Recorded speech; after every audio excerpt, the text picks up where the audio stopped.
Today's video is going to be about a family on TikTok who go by the name Resilient Jenkins.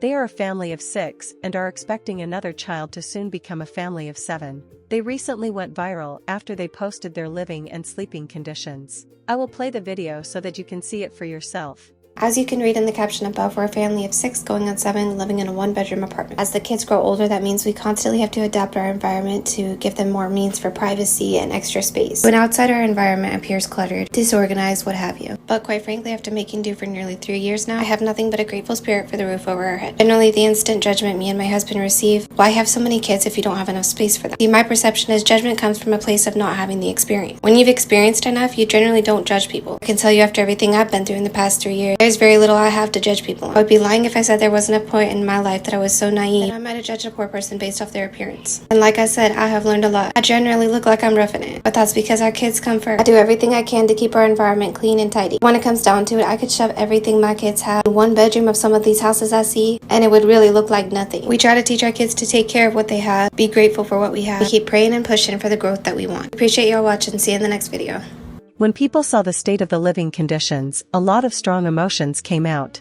And one major thing people said is that why is it that the children are sleeping in the living room and kitchen while the parents are in the only bedroom? If there was an intruder, the children would be in immediate danger. And people also didn't understand why they were having another child when they were already struggling. And because of this backlash, the mother responded, so let's listen to what she has to say. We finally did it, y'all. After 2 years, we got our first viral video. Woohoo! We want to start off by saying thank you and welcome to our new followers. We appreciate any and all support we receive from everybody. Now let's bounce back to that viral video for a second, because if you've seen it, you may know there is some comments that are a little bit nasty. But this was something both myself and Drew were highly prepared for. In fact, we had both assumed that once a video went viral, it would be because of some hateful comments. Sadly, hate spreads a lot faster than love in this world. But if it's gonna spread our content, then go ahead and keep on hating. The fact is, nobody's gonna be harder on a parent than they are on themselves. But Drew and I make every attempt to put our kiddos first, and that's seen through our content if you're a true follower. A little backstory for you. Drew and I met online during COVID, and we weren't able to meet in person quite as soon as we wanted to. We spoke for quite some time online and then finally got to meet in person. Honestly, it was an instant connection. We spent some time together, but we wanted the kids to meet. And at the time, Drew had his son and I had my 2 daughters. When they met, it was an instant connection as well. Best believe we left it in their hands to decide if they wanted to call us mom and dad, and they decided on their own, yes, that is my daddy, that is my mommy. You see, to some, it doesn't need to be a blood connection. There's a spiritual connection too. Again, that's something we were prepared for. As a multicultural family, we were prepared to receive some unnecessary hate, and in some cases, we already have. Our family has fought through the thick and thin together, but in every way, we're like any other family. Our kids have an unbreakable bond, and Drew and I have a spiritual connection like nothing I've ever experienced. I absolutely love being this man's wifey and being these kids' mama. Drew shows us every day by his hard work and his constant ability to keep high spirits for his family that he loves us more than anything. Let's say thank you again for the new followers, and thank you for getting to know us. We'll see y'all in the next video. Based off of her comments, it appears as though she wanted to go viral and was hoping for a moment like this. It also appears that they want to monetize their family like those family channels on YouTube like the Ace family to earn an income, so all press for them, whether negative or positive is exactly what they are looking for. Let's now see some of the reactions people have in response to the video and the family. You know what pissed me off the most about the lady with 6 kids, 7th on the way, and she lives in a 1-bedroom? It's the fact that her and her man sleep in the only bedroom of the place, and all the kids sleep in the living room. Bro, that pissed me off. Growing up, I lived in a low-income area in a 2-bedroom with my sisters and my dad. Yeah, my dad, of course, gave his children the bedroom, and he made shift the living room into his own bedroom. My entire life, he slept there. Because, like, imagine, God forbid, someone breaks into this lady's house, broke into my house growing up, the living room is going to be the first place they're in. Protect your kids, bro. But I honestly think this lady's situation is the definition of wanting to have children versus raise them. And I don't think it takes a genius to figure out what struggle feels like after the 4th, after the 5th, feeling like, I don't know, money's really tight. Why would you have a 6th? But then to have the 7th, it's kind of like a joke at that point. It's just like, we know for a fact those 6 existing kids have not had any sense of ownership over anything. Like, having ownership over my own bed changed my life, you know what I... And also, like, isn't your body so tired after having 1 kid? I can't imagine 6, dude. Like, take a break. Give everybody a break. The Jenkins family is just being neglectful, but they are not being neglectful because they are poor. Like, they just are neglectful. They would probably be doing something similar of the sort if they had some money. And y'all gonna beat me up, but I really don't mind that the dad has a PS5. Like, I'm sorry, it's not I don't think that's what we should be focusing on. And I really don't think we should focus on it, because that conversation easily becomes, oh, you're poor, why do you have this nice thing? Poor people should get rid of the things that bring them joy. Poor people do not deserve to have. And I know that people are bringing it up because they want to point out the fact that they're prioritizing their needs instead of their children. But because using that PS5 as a talking point easily like shifts the conversation into poor people do not deserve to have like material items that cost money, we should focus on the fact that they are prioritizing their own needs by the fact that they're sleeping in a bed. They're sleeping in a bed in the bedroom, and their kids are sleeping in the living room, in the kitchen, on playmat. Like, that's insane. We can just focus on that, and that will not take us away from any like target points. It really won't. Like, y'all are just doing your children a disservice. Like, you can get them an air mattress. You can get them bunk beds off Facebook Marketplace. Hell, you can just put them in your king size bed and you sleep in the living room. You sleep on the floor. You being comfortable, all tucked in your little bedroom with the door closed. With a door? You have a room with a door. No kids sleeping in the front room all willy-nilly. Oh, baby, you're crazy. You're crazy. And you're not crazy because you're broke. You're just crazy. Sometimes I think the loudest situations are put in our faces on purpose, and I think that's exactly what's happening with the family of 6, soon to be 7 controversy. Jada herself implies that she doesn't think people should pass judgment. And to me, that says she knows it's a real issue. She just wants other people to empathize with the situation instead of calling it like we see it. We are no one to judge how they got there, right? Because life can throw curveballs at us. The problem is not having a safe and sound solution for the current situation that they're in. Selfishness is showing whether she wants to admit to that or not. There is one actual bedroom in this entire apartment, which is where the children should be placed. There are bunk beds on Marketplace for $50 or less all the time. Could sell a lot of those toys. She could stop purchasing the toys to save the money, or they could simply look at it as the cost of one of the PlayStation video games that they're playing in a few of their other videos, and just accept that the cost of the game is equivalent to buying $50 bunk beds. Not securing the children's safety in the home, and thus putting them in the most dangerous situation, putting them in a kitchen where there may be knives, sharp objects, sharp cooking utensils, where there's an oven, and so of course there's going to be a fire hazard. Or, not to mention, the front door. All it takes is someone unlocking it and going right out. We are no one to judge a parent's love for their children. Love goes far beyond just the physical love for your children. It comes with a lot of sacrifice. No, not the type of sacrifice that's moving your dining room table out of the home, thus not allowing your children to have a safe environment to eat their family meals at. The sacrifice is mom and dad moving out of the bedroom and moving to the more dangerous part of the home to secure safety and comfort for their children. Actual mattresses and not just foam for the babies to sleep on. It means sacrificing and not buying more toys, not buying more games, if that's what it takes to secure the comfort and safety of your children. In my opinion, I do think that there is a way for this family to live in this environment safely and the children live there safely. Now, that doesn't mean that we have to agree with it, and it doesn't mean that we have to like it. There is one thing that the mom said, which I wholeheartedly believe in, and that is being thankful for where we live. If you have a roof over your head, if you have a nice warm place to sleep, I absolutely agree with that. But the children themselves do not understand just be thankful for where you live. Just be thankful you have a roof over your head. They'll remember the environment. They will remember if they felt safe. They will remember if they had things that belonged just to them that made them feel that way. For having their own beds, their own blankets, their own pillows, something that felt like was actually theirs. They will also remember mom and dad doing everything that it took to ensure safety and comfort for them, no matter the financial circumstances that the parents find themselves in. Our children should not see how bad it actually is. And I think that unfortunately is what this family is facing.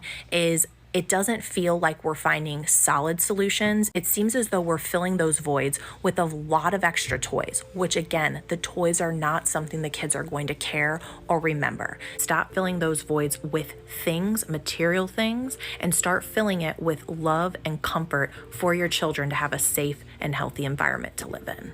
I don't think you're classist or you hate poor people just for saying, hey, y'all had enough people living in that one bedroom, you didn't need to create another. And this is coming from someone who lived in a situation with 5 people in a 1 bedroom. My mom got the room. Me and my 3 siblings would sleep on the pull-out couch in the living room. So when I saw the initial video that went viral, I wasn't coming from a place of judgment. I really wanted to know, man, how did they find themselves in this situation? So I scroll all the way down to 2022 when she first started doing content. And when she met this man, she had 2 children, he had 1 child. So they're instant family of 5, and they were living in that same 1-bedroom apartment. Okay, those 3 babies were sleeping in the living room, and guess what? Her man actively trying to have another baby. I think that's the part that throws people off. It wasn't a oopsie, it wasn't an accident. No, they planned to have this baby. And 9 times out of 10, the one that she's pregnant with now, they planned for that one as well, but they didn't plan to upgrade their space. That's the part that's frustrating. That's the part that I can't get behind. And I'm actually happy for her that she was able to kind of get this following, and hopefully she seizes this opportunity and makes something of it and makes the best of it and is able to change their financial situation. But I don't know if changing the financial situation is really going to change the living situation, because I've also seen a video where she said their dream is to own a tiny home. And it's like, babes, you got an extra large family. Y'all can't fit in no tiny home. Not right now, at least. Not right now. So I really do hope the best for her and her family. And I've seen people say, well, at least they got a roof over their head. And I really do understand that. But the quality of the roof matters as well. Again, this is coming from someone who's been in a situation like that. We've shared homes with my aunts and cousins. I literally slept on a couch all the way up to college. I didn't get my own room until college. And I'm not saying that she needs to have a 4, 5, 6 bedroom home to have her big family, but 2 or 3 bedrooms could help. Living in a 1-bedroom is crazy, but why do they have to give their bedroom up? Their kids. Before I give my opinion on this answer, I want to say that I misspoke in this video because I said that she has 7 kids. They're a family of 7, so there's 2 adults, 4 babies, a baby on the way, and 2 cats. My apologies. 1 is for safety because it's very easy to unlock a door or somebody could walk in. This actually happened to me when I was growing up in an apartment. Somebody walked into our house. I don't know how their key worked for our door. Whereas if they're in the bedroom, you could secure the window that is there accordingly so that it would be hard for somebody to leave the window or get into it. Now, what also, to me, this is just my opinion, seemed incorrect is that when you look at the videos, the kids are sleeping on little mattresses on the floor. When you look into their bedroom, they have a huge mattress that is on a bed frame. Parents need privacy 1,000,000%, but your privacy is not a priority when you have that many people in such a small space. If they gave their kids the bedroom, they could probably get 2 sets of like the triple bunk beds and fit all the kids in there. The living room could be set up with a pull-out couch for the parents, and then they would have been able to keep their dining room table, which they got rid of to make more space for the kids. I've never been in a kind of situation like that, but those are just my opinions and ideas. Why is your baby, your little small baby, sleeping on a mattress pad in your kitchen? How does that make sense? Why are you in the master bedroom and you have 4 kids sleeping in your living room and kitchen? And you're clearing out a table to make room for 1 more that's on the way. You're a family of 7 living in a 1-bedroom apartment. What is going on? When do we draw the line? Why are your kids sleeping on blankets? Bitch, I'm so fucking twisted and just so... Oh my God, appalled. Choosing to have a 5th child when you live in a 1-bedroom apartment is both irresponsible and selfish, in my opinion. You are already struggling and you're choosing to bring another child into that situation. That is 7 people living in a 1-bedroom apartment. 7. I would understand if they had been living in a home previously and then something happened and they ended up having to go to the 1-bedroom apartment temporarily, because we do live in America and most people do live paycheck to paycheck, and one lost job can change the trajectory of your life forever. However, to already be living in that situation with 4 children and then choosing to bring the 5th in is so selfish. Having all those children sleep in the living room without their own space, their own room, their own privacy is just unfair to them. Also, too, there's likely 1 bathroom. And if 1 stomach virus goes throughout the family, what are you going to do in that situation? You're going to have at least 5 individuals, assuming that the youngest 2 won't be using the potty, 5 individuals that are fighting over who gets to go onto the toilet when everyone needs to go onto the toilet. On top of that, the dad has to work every single day of the year, all day, to be able to provide for the family. So all of those children are basically going to grow up without their father being a present person in their lives. Because when he's off work, he just wants to relax, which understandably so. Like, I live in a 3-bedroom home where 1 bedroom really isn't about, it's like a tiny office. And I'm not going to have another kid until I have the space and bedroom for them to have their own space and privacy. I understand they're likely fed and dressed, but that is not a good situation for children to be growing up in. It's just incredibly irresponsible to be bringing yet another kid into that situation. Hopefully, they stop at 5. As you can see from these reactions, people are calling out the downsides of this arrangement and criticizing the parents for, in their view, putting these children in potential harm's way. However, it's not all negative. Some are defending the couple, their family, and their lifestyle. So let's also hear what they have to say. Welcome back to another evening with the Resilient Jenkins, TikTok's current favorite family to hate on. It's giving Sunday vibes. I started off by making dinner, which I just posted a full dinner recipe video. While dinner was cooking, I got the kids area all straightened up, vacuum with my handy dandy hose, and I take this rug outside and shake it off almost every day. The girls wanted to see if Dad could do the Pennywise dance. Definitely made their night. Look at their faces. I don't know where my man gets his energy sometimes, but I'm ever so grateful he has it for our children. Then Drew took a second to take a look at a bump that's been bothering one of our daughters on her heel. I made my 3 older kids their plate, and then I broke some chicken up for my toddler, who ended up not even being interested. Generally, he has a good appetite, but he's eaten a lot throughout the day, and he just kind of wasn't feeling it. My older son asked me if I could trim up his hair. I'm gonna say right now, when it's come to my older son, I will always respect the wishes of him and his father when it comes to his hair. I ask my son every couple of months if he's ready to grow his hair out or if he still wants another trim. I just keep saying he's not quite ready to grow it out. In fact, this time he told me maybe I'll switch it up when I'm 12. I always like to make sure my kids get showers on Sunday night so they have a nice fresh start for Monday. Now, I don't know if this was fairly obvious, but not only do we have 1 bedroom, we also have 1 bathroom. So when it comes to shower time, we have to time it out right so everybody gets a chance to go. My daughter's curls were popping today, so I didn't do braids in her hair. I just went ahead and set her curls for the morning and then braided my older daughter's hair. After everybody was through with brushing their teeth, we did some reading and our nightly prayers. The children are okay. Yeah. They're in a safe environment with 2 parents that love each other. I keep on hearing a lot of women saying, this is ridiculous. You have brought children into this world, into poverty. The reality is she had 2 children. He had a son. So before they decided to have children of their own, they already had 3 children. She's about to have her 3rd child with this man. She didn't have 6 children for him. Second, children don't know they're poor until someone else points it out. And I saw the video, and all I see is that she is a loving mother. She cooks for them. She brushes their hair. Those children look healthy, well taken care of. Poverty is not a disease. It's a condition that people can improve. These children are not being abused. And if you ask them, they will tell you that they're very happy. He had a son that lived with him by himself, and she had 2 daughters that lived with her in a single parent household. But now that they're a combined family, those children are happy. Give this family a chance.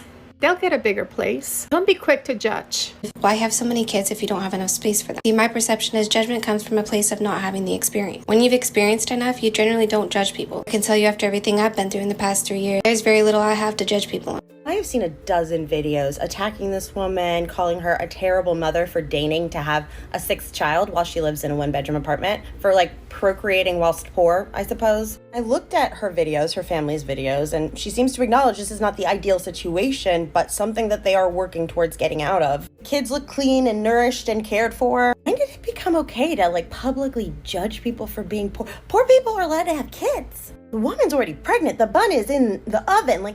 That baby's coming. When my family immigrated to this country, we are a family of 4 girls, and my mom, my dad, a family of 6. We lived in a 1-bedroom apartment, riddled with roaches, for several years before my parents got on their feet. I slept in bed with my mom and dad till I was maybe 5, and my sisters slept on couches and on the living room floor and in the kitchen. Actually, maybe not the kitchen, but you know what I mean. I even had my mom's little sister living with us at that time. So that's 7 people. And then we upgraded to a 2-bedroom. And then I got my own twin bed in my parents' bedroom. And then they worked and saved and bought a house in the suburbs, and voila, here I am. Everybody's timelines are different. Different families look different ways at different points. Just let's not be so quick to judge. This situation has sparked discussions about eugenics and has led to a lot of backlash against the family. While some people think that children only need love and basic necessities like food and shelter, others think that they need more than just a roof over their heads or food to thrive. They deserve space, privacy, safety, and financial stability, but what do you think? Share your thoughts in the comment section below.